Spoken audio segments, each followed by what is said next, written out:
Jason is a Justice Matters follower who told us how the South Australia Police charged him with assault after he'd been violently attacked by his partner. Now, we've changed Jason's name to protect his identity, and it's his story, so it's up to you whether to believe it. Jason had been with his partner for over 8 years. She was incredibly abusive, but he stayed with her because he loved her and he was helping her to change. They had a young son together, and he also didn't want to abandon his 3 stepdaughters. Now, during one of her abusive episodes, she escalated things and became violent.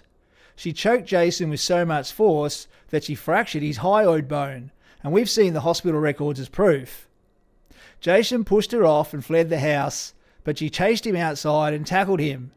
And as they were wrestling with one another at the front of the house, a neighbour came over and attacked Jason, breaking the bones around his eye and splitting his lip. Now, Jason sent us a photo of his black eye and the bruising on his neck and arm. The police arrived on the scene and they asked Jason if he'd pushed his partner.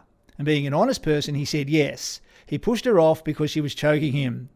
And despite his partner having no marks whatsoever, and Jason coughing up blood, having fingernail scratches on his neck, a black eye and a split lip, the police arrested him and charged him with assault.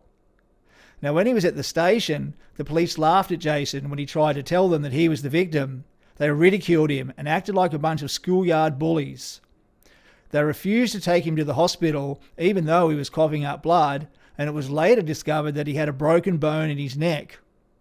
So later on, Jason went back to the police station to show them the hospital records and to play recordings he'd taken which proved his partner was abusive. But the police refused to listen, and they treated him like he was a criminal, even though he was the victim. Now, because of the police charges, the family court has also treated Jason like he's a criminal, and he's only allowed to have supervised visitations with his 4-year-old son. It's pretty obvious the police charged Jason because he's a man, and they didn't believe that a woman could be so violent. Jason understands that it isn't always like that, and sometimes the police believe the man and act prejudicially towards the woman. But either way, it's wrong. The police should be impartial. They should consider the facts rather than laying charges based upon gender stereotypes or their own personal bias.